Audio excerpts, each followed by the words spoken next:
under the sun or under the lights, it's time for Weed TV. Weed in the news and advice for the weed in your life with dedicated cannabis researcher, Dr. Strangebud. And now, live from the green room, Dr. Strangebud!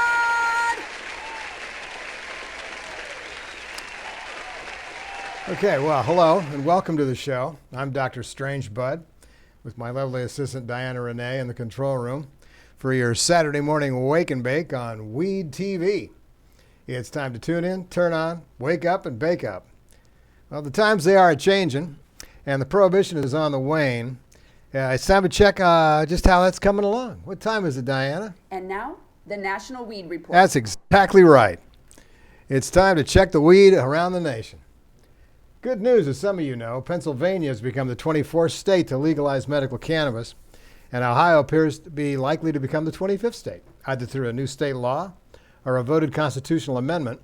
State lawmakers and two citizen advocacy groups are working simultaneously on proposals to bring marijuana as medicine to the Ohioans with qualifying medical conditions.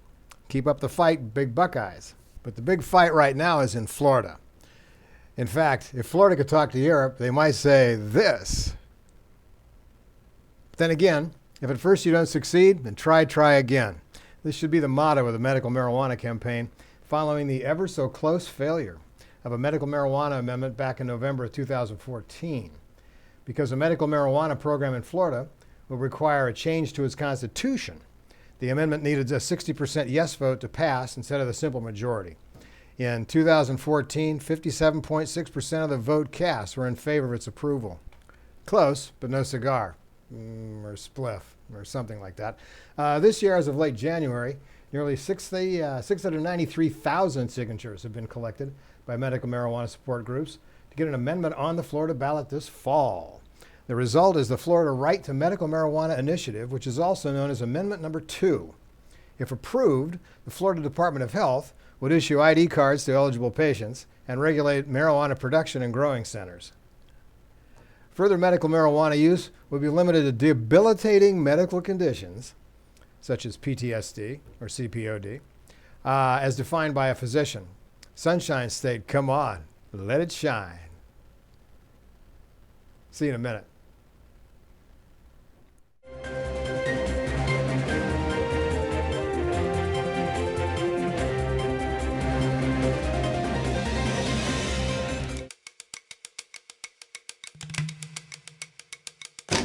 Those who make peaceful revolution impossible will make violent revolution inevitable.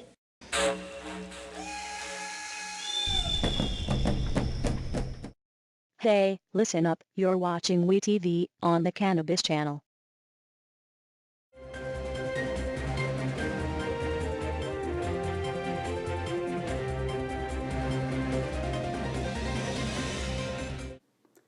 And now it's time for Ask Dr. Strangebud. Okay, it's time for some serious stuff now. Well, whatever serious is on this show. And I was up in Redway, California at Daisy Supply, talking to my friend Daniel Hendricks up there that's into the same stuff I'm into. And he's got a show called What's Hot in Humboldt, and I'm going to have him on the show. Maybe as a regular guest, I hope so. But he asked a question once that a lot of customers have asked and says, why are some of the buds in one strain in one dispensary stronger than the same strain in another dispensary? And it's kind of a question that goes to the heart of the problem, because we know that Trichomes is where the medicine's made. And we know that mineral deficiencies cause problems in plant growth. Now, one of the things I've been doing, my work in cannabis research, has been looking at the chemical analysis of over 1,000 strains of plants, and I've sorted these into groups, and I've noticed this. If you look at this group of Blue Dream, one of my favorites actually. I used to go up to Oaksterdam at 11 o'clock at night from Southern California, drive 4 hours and arrive there at 12 or 1 in the morning and stay there till 7 o'clock to get the first or second number in line to go into their vaults to get one of the mother plants or some of the new clones they had out. Great stuff. Blue Dream was one of my favorite. Blue Sky Cotton Candy as well, but Blue Dream is a favorite, so I decided to look at this one. As you'll notice on this chart, there are huge differences in the quality of the buds, in as much as there's a quality difference in the THC and CBD content. Now, my research has been in the understanding of how the terpenes, which modify these cannabinoid compounds, may be a fragrance guide to medical applications. For instance, have you ever gone into a dispensary and opened up all the jars and smelled all the different strains, and there was one in there that really attracted you? Could that be your ancient sense of smell telling you that maybe that's something you need? Maybe not just something to enjoy, but maybe that's something in your old reptilian brain that's telling you, wow, maybe I should do this for a reason that I don't know yet. Now, it's an ancient sense, and it's evolved to identify food and danger and safety. Is it also to identify healing? Now, when I look at these strains, I see, for instance, at the top in yellow, you'll see this very, very strong THC content and a fairly low CBD, but now on the bottom, very low THC and a very high CBD content. Well, in my research, I came across a paper in 2014 by Stavanovic, Markovic, Agatanovic, and Razik entitled Metals and Organic Compounds in the Biosynthesis of Cannabinoids, a chemometric approach to the analysis of cannabis sativa samples. And what they did was they took these cannabis sativa samples and analyzed the soil they were growing in and found out a couple of interesting things.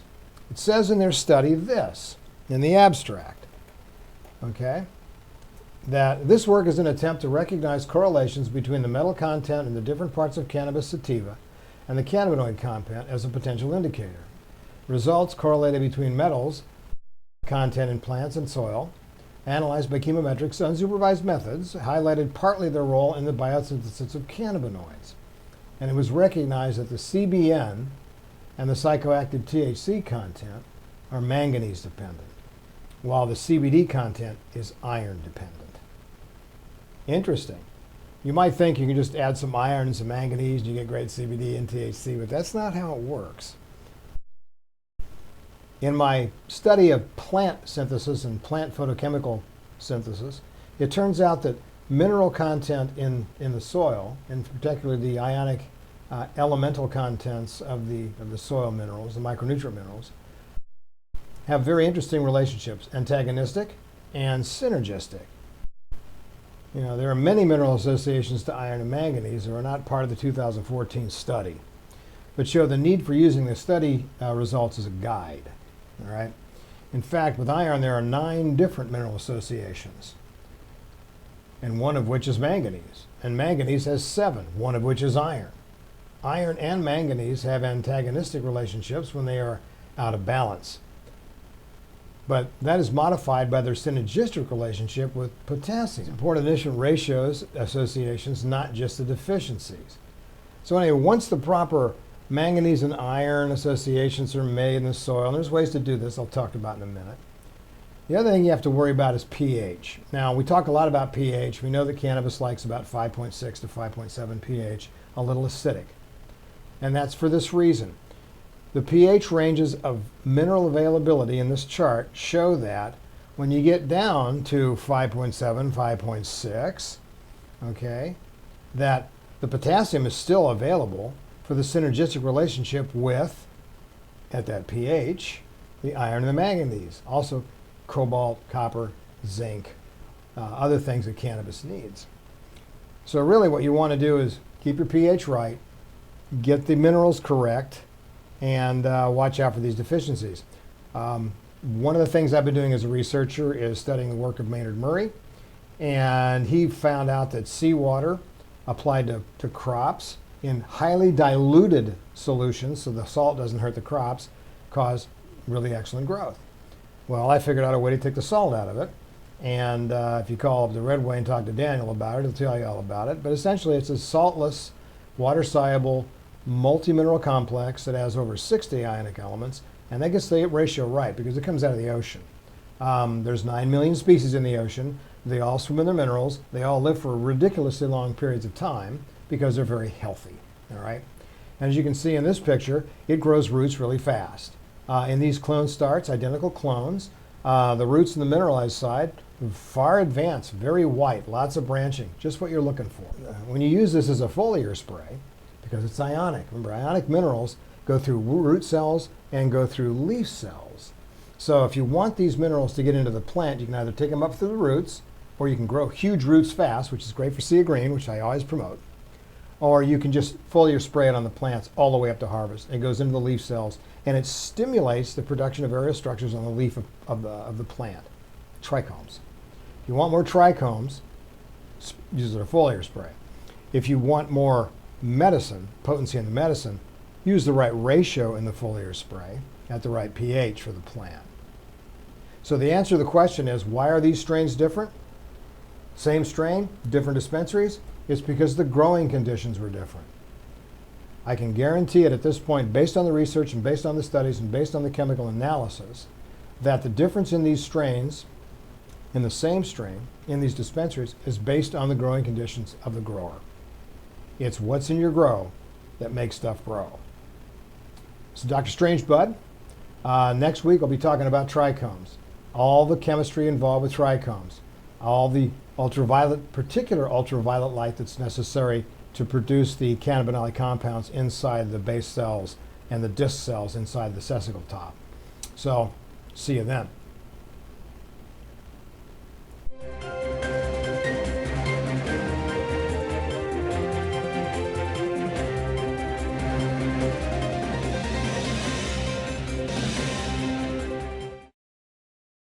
Human beings evolved with cannabinoid receptor sites that are in the brain, blood and spleen. This allows for cannabis to also provide organic phytocompounds that can be useful to human health and wellness. 35 years research has identified multiple applications of cannabis for a safer pharmacological application to human beings. So when the head of the DEA says that medical marijuana is a joke, maybe he needs to read more. A lot more.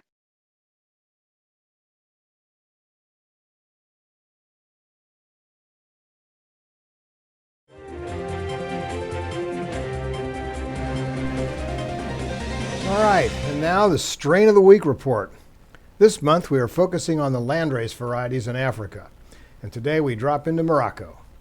For Kadima, Moroccan weed that's 100% indica, originally from northeastern Africa, around the beautiful blue city of Chefchaouen, in the Rift Mountain region, where the majority of cannabis used in the production of keef or hash.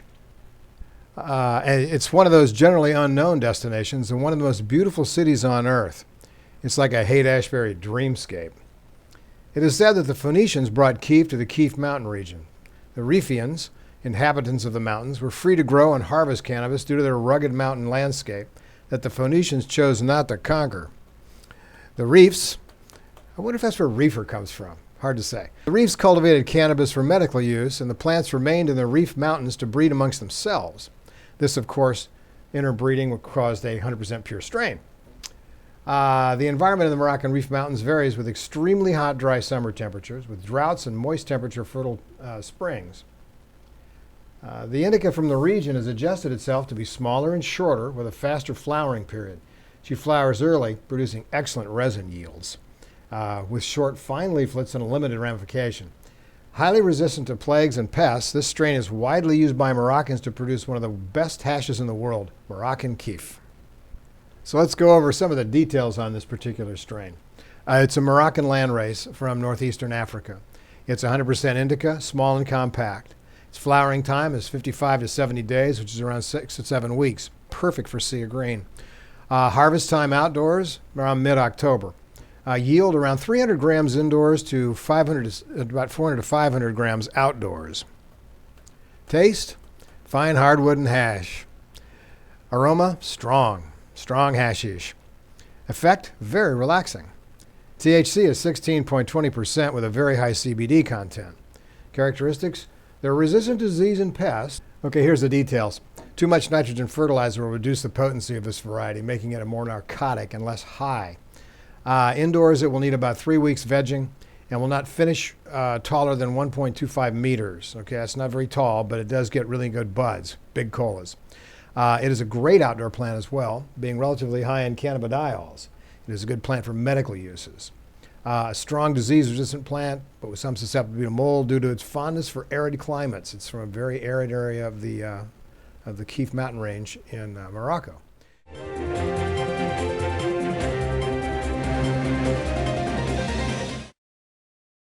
So you have mites, what are you going to do about it? Use a toxic chemical that hurts your plants, you or your patients. Or use liquid ladybug, the only cure for mites with knockdown power, safe with lights on, and won't leave the residue. Liquid ladybug prevents post-combustion byproducts, and is bare hands safe. It's this safe. How safe is your mite killer? Available online at liquidladybug.com, or ask for it at your local hydro store. Well, we're nearly at the end of our little show, but it's time for Dr. Strangebud! Dr. Strangebud! Yeah, oh my god. You have to see this. It's seriously, it's like the funniest shit I've seen all week. the funniest shit I've seen all week. This clip comes from the ISIS gang causing sadness in Syria. Diana, run the clip. الدولة الإسلامية سيطرت على مدينة أخترين ريف حلب الشمالي. تم إلقاء القبض على مزرعة من المواد المخدرة تدعى هنا بالقنبز. منتشر جدا في أمريكا وبالنسبة للناس في أمريكا وأوروبا منتشر جدا يعني. يسمى ماريجوانا أو ويد. Oh man, yeah, it's known as weed. نحمد الله عز وجل أن مكننا من هذا الأمر. God, you guys are such douchebags. يعني لفترة طويلة. هذه العمال أتينا بهم لكي ينزيل هذا المنكر بإذن الله يتم حرقه إن شاء الله تعالى.